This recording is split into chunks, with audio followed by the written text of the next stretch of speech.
ଅନେକ ଦିନ ତଳର କଥା। ସେତେବେଳେ ଉଜ୍ଜୟିନୀର ରାଜସିଂହାସନରେ ଶାସନ କରୁଥାନ୍ତି ରାଜା ବିକ୍ରମାଦିତ୍ୟ।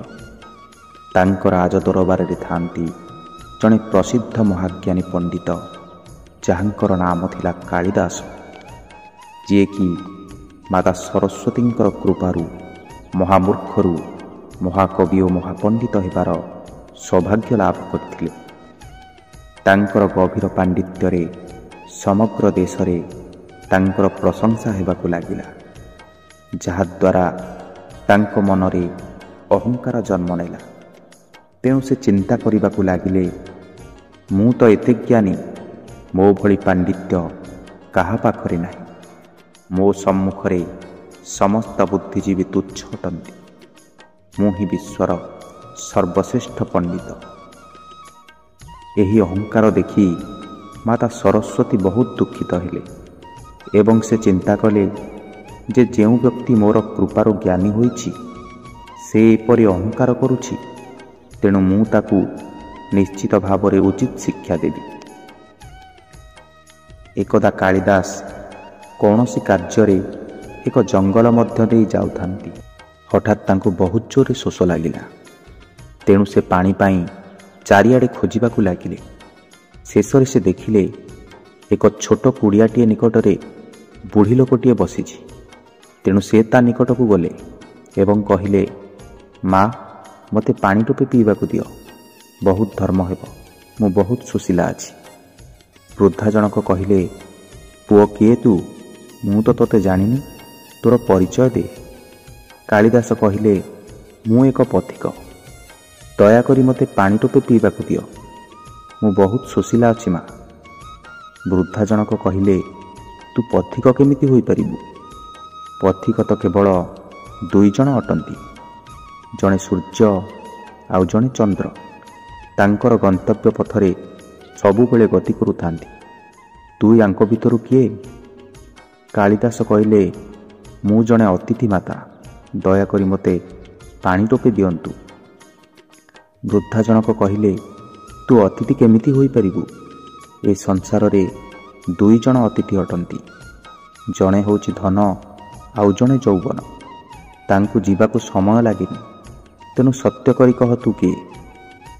ଏ ପର୍ଯ୍ୟନ୍ତ ସବୁ ତର୍କରୁ ହତାଶ ହୋଇସାରିଲେଣି କାଳିଦାସ। କାଳିଦାସ ପୁଣି ଥରେ କହୁଛନ୍ତି, ମୁଁ ଜଣେ ସହନଶୀଳ ବ୍ୟକ୍ତି ଅଟେ ମା, ଏବେ ତ ପାଣି ଟୋପେ ଦିଅ।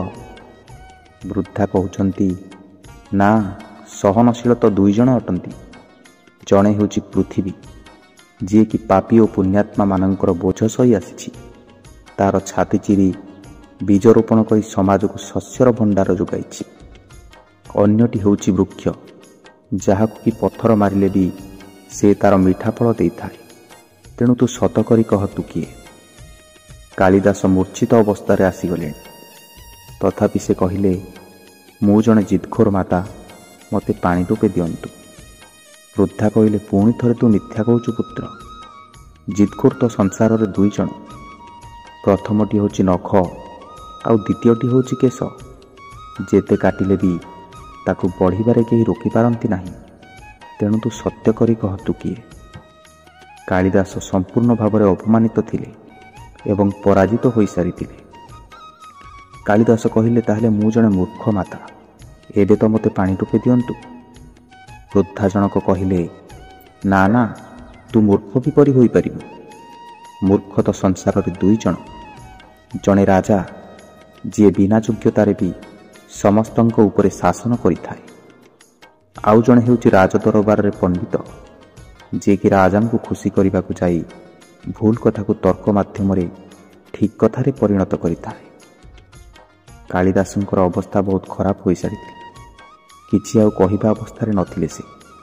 ତେଣୁ ସେ ବୃଦ୍ଧାଙ୍କ ଗୋଡ଼ ତଳେ ପଡ଼ିଗଲେ ଓ ପାଣି ପାଣି ବୋଲି କହି ଚାଲିଲେ।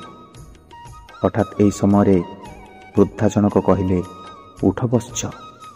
ଏ ସ୍ୱର ଶୁଣି କାଳିଦାସ ଉପରକୁ ଦେଖନ୍ତି ତ ସାକ୍ଷାତ ମା ସରସ୍ୱତୀ ତାଙ୍କ ସାମ୍ନାରେ ଆବିର୍ଭୂତା। କାଳିଦାସ ତାଙ୍କ ପାଦ ଧରି କାନ୍ଦିବାକୁ ଲାଗିଲେ। ମାତା ସରସ୍ୱତୀ କହିଲେ, ଶିକ୍ଷାରେ ଜ୍ଞାନ ଉତ୍ପନ୍ନ ହୁଏ, ଅହଙ୍କାର ନୁହେଁ। ତୁମେ ଶିକ୍ଷା ଦ୍ୱାରା ପ୍ରାପ୍ତ ମାନ ଓ ପ୍ରତିଷ୍ଠାକୁ ନିଜର ଉପଲବ୍ଧି ବୋଲି ମାନିନେଲ ଏବଂ ନିଜକୁ ବହୁତ ଅହଙ୍କାରୀ ବୋଲି ମାନିନେଲ। ଏଥିପାଇଁ ତୁମର ଆଖି ଖୋଲିବା ପାଇଁ ମୁଁ ତୁମର ପରୀକ୍ଷା ନେଲି। କାଳିଦାସ ନିଜର ଭୁଲ ବୁଝିପାରିଲେ ଏବଂ ପାଣି ପିଇ ପୁଣି ଥରେ ଆଗକୁ ବଢ଼ିଲେ। ତେଣୁ ବିଦ୍ୟା ଉପରେ କେବେ ବି ଆତ୍ମଗର୍ବ କରନ୍ତୁ ନାହିଁ। ଏ ଆତ୍ମଗର୍ବ ବିଦ୍ୟାକୁ ନଷ୍ଟ କରିଦିଏ। ସେଥିପାଇଁ ତ କୁହାଯାଇଛି ବିଦ୍ୟା ଦଦାତି ବିନୟମ୍ ବିନୟାତ୍ ଜାତି ପାତ୍ରତା ପାତ୍ରତ୍ୱାତ୍ ଧନମ୍ ଆପ୍ନୋତି ଧନାତ୍ ଧର୍ମ ତତଃ ସୁଖମ୍।